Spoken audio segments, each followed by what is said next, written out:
Estamos con la licenciada Lucía Berenice Acosta Gómez, coordinadora de atención a víctimas del delito y ofendido de la Procuraduría General de Justicia del Estado, y nos has venido explicando de una manera muy interesante, muy clara y además me parece que bastante pedagógica lo que ha implicado esta transformación, evolución y protección de los derechos de las víctimas. Y nos hablabas de temas de asistencia, de ayuda, de acompañamiento y de equipos multidisciplinarios. ¿En qué consisten estos equipos y cuáles serían sus funciones? Claro que sí, maestro. Bien, me gustaría primero dejar preciso un tema. Yo comentaba hace un momentito acerca de estos derechos de nuestras víctimas en cuanto a medidas de asistencia, de ayuda, de atención. Y me parece importante entonces que podamos empezar a identificar hasta la diferencia entre ellas, ¿no? Excelente. Y además excelente. de identificar esta diferencia entre uno y otro tipo de medidas de las cuales podemos brindar como institución, como Procuraduría General de Justicia, que podamos saber ante quién recurrir. Y además de ello, quién está obligado y obligada a brindarlas.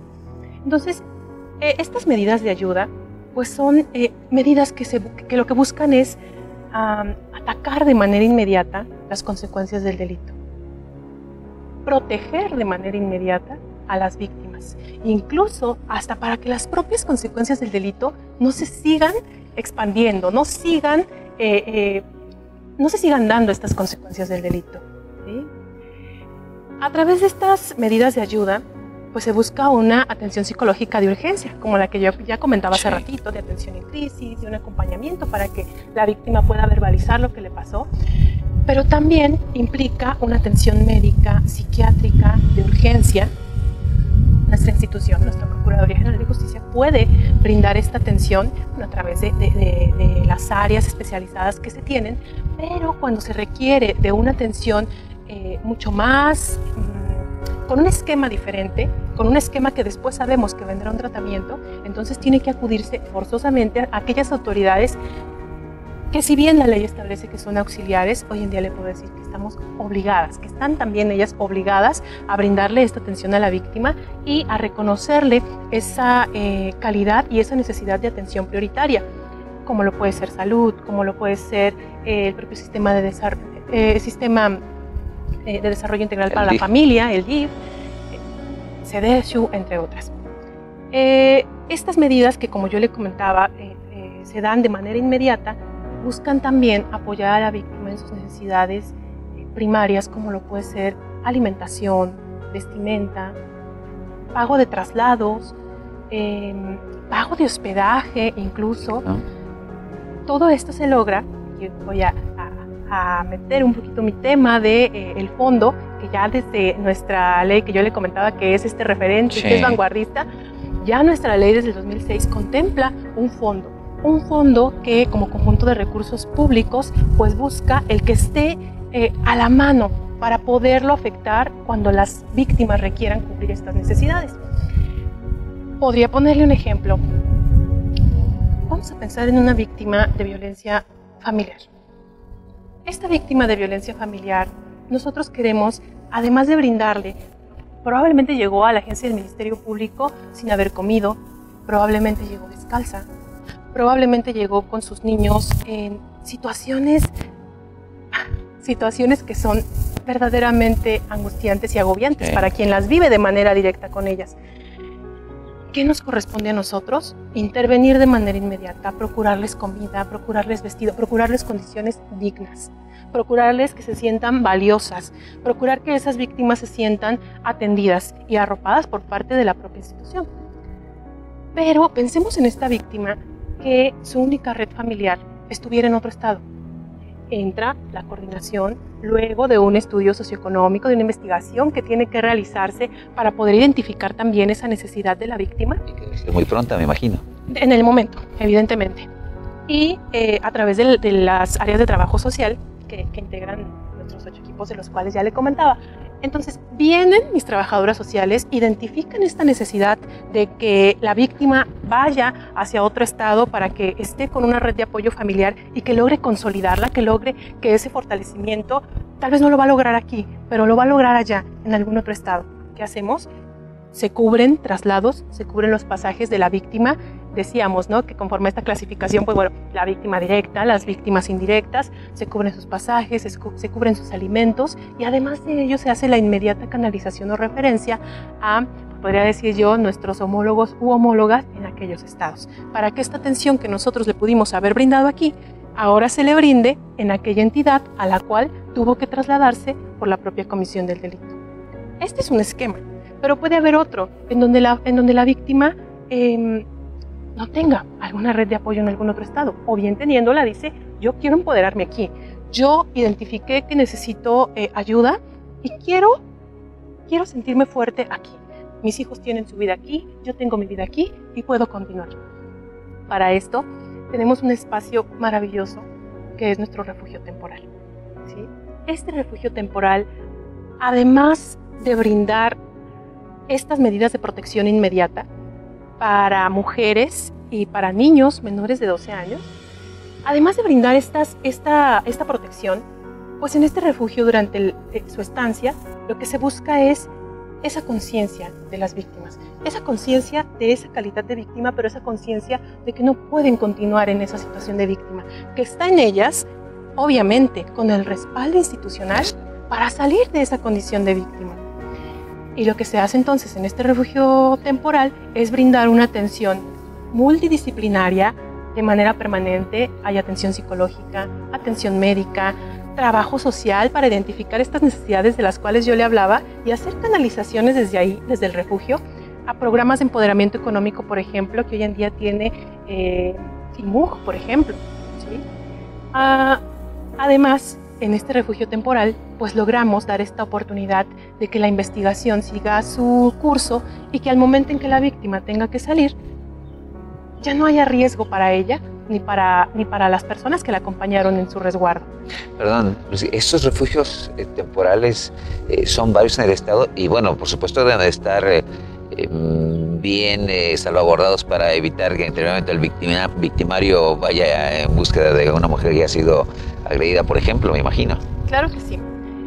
Nuestra Procuraduría es de las pocas instancias de procuración de justicia que tienen un refugio temporal propio. ¿Sí? Si volteamos hacia cualquier otra entidad, normalmente los lugares de resguardo o protección para las víctimas, dígase albergue, refugio, forman parte de los sistemas de desarrollo integral para la familia, por ejemplo, Cierto. O de diversas asociaciones. Así es. En Guanajuato, la Procuraduría tiene su propio refugio temporal. Decimos a veces que es un refugio muy sui generis, pero que al final de cuentas es un refugio que atiende a esa necesidad inmediata de salvaguardar la integridad física y emocional de la víctima. Claro. Y decía yo que es muy sui generis porque su temporalidad es cortita, va de 6 a 12 días. Es un proceso cortito en el que se busca lo que ya decía, que haya una concientización de mi calidad de víctima, pero una necesidad de que las mujeres sientan, bueno, en este caso yo le decía, ¿no? Claro, Mujeres, sí. niños, que sientan esta necesidad de salir. Decir, ok, sufrí la consecuencia del delito, pero estoy bien, tengo fuerzas, tengo ánimos de seguir adelante. La comisión del delito no me va a detener. Empoderarla, reasumir su autonomía. Exacto. Sale, y cuando sale, ya sale con, yo muchas veces lo digo así, ¿no? Como si se hubiera formado alrededor de ella un círculo de protección. Porque para cuando sale, ella ya sale referenciada hacia distintas áreas o dependencias e incluso hacia nuestros propios equipos que yo le comentaba que se brinda la atención psicológica a través de la psicoterapia breve. Ese refugio temporal ha crecido también en los últimos años de manera grandiosa. Hoy en día es un espacio que permite incluso actividades en espacios abiertos, que permite que haya talleres formadores y transformadores de la vida de las personas que llegan ahí. No puedo, evidentemente, por el tema de la seguridad, la secrecía, claro, de la cual hablábamos, comentar en dónde está. Por supuesto. Pero es una de las cosas de las cuales mi institución, mi Procuraduría puede jactarse, de tener un espacio digno para recibir a víctimas de violencia y darles un espacio pequeño esta atención. La víctima se siente protegida, ayudada, cuidada ahora. Definitivamente, definitivamente. Y no solamente bueno, por este refugio que le comentaba, ¿no? Hablábamos hace ratito de los 8 equipos operativos que se encuentran en nuestra entidad, Sí. ubicados de manera estratégica para cubrir los municipios que están a su alrededor. De tal suerte que hay un equipo operativo en donde hay psicólogas, psicólogos, trabajadoras y trabajadores sociales en Celaya, en León, en Dolores Hidalgo, San Miguel de Allende, aquí mismo en Guanajuato capital, en Salvatierra. Cabe señalar incluso, Salamanca, perdón, e Irapuato, que no se me olviden. Sí. Cabe señalar incluso que 2 equipos operativos fueron recientemente creados, sí, ante la necesidad de poder dar cada vez una respuesta más inmediata a las víctimas. Pero va más allá de ello. Y es justamente cuando hablo de esta visión de nuestro titular, de no solamente tener carpetas de investigación bien integradas, sino que aquellas personas que resintieron el delito se sientan protegidas, se sientan respaldadas. Apenas en 2 años se crean 2 equipos nuevos para estar cada vez más cerca de las necesidades de las personas. Estos últimos 2 equipos de los cuales le comento están en Salvatierra y en Dolores Hidalgo, que son zonas del estado que a veces hasta representan un difícil acceso, ¿no? Por lo lejos que puedan estar las comunidades de aquellos municipios del norte y muy al sur. Como le decía, estos equipos operativos se integran por personal de psicología, por personal de trabajo social, y lo que se crea entonces alrededor de la víctima es esa amalgama, ese círculo alrededor de ella, para que nuestras víctimas, una vez que lleguen, podamos decir que salen o se van transformadas, reconocidas en su valía, reconocidas en su dignidad y, como les decía, totalmente diferentes. Hay personas que nos dan enseñanzas de vida todos los días. Hay hombres y mujeres que resintieron el delito y que tienen más fortaleza que a veces cualquiera de nosotros para levantarse y decir: perdí un brazo, perdí una pierna, perdí la vista, pero tengo vida. Tengo vida y sé que no estoy solo, sé que no estoy sola. Qué importante saber todo esto. Si me permites, voy a hacer un breve receso y continuamos. Claro que sí, maestro. Volvemos. Estamos en el espacio de tus derechos, hablando sobre el tema de atención a las víctimas y ofendidos del delito. Volvemos enseguida.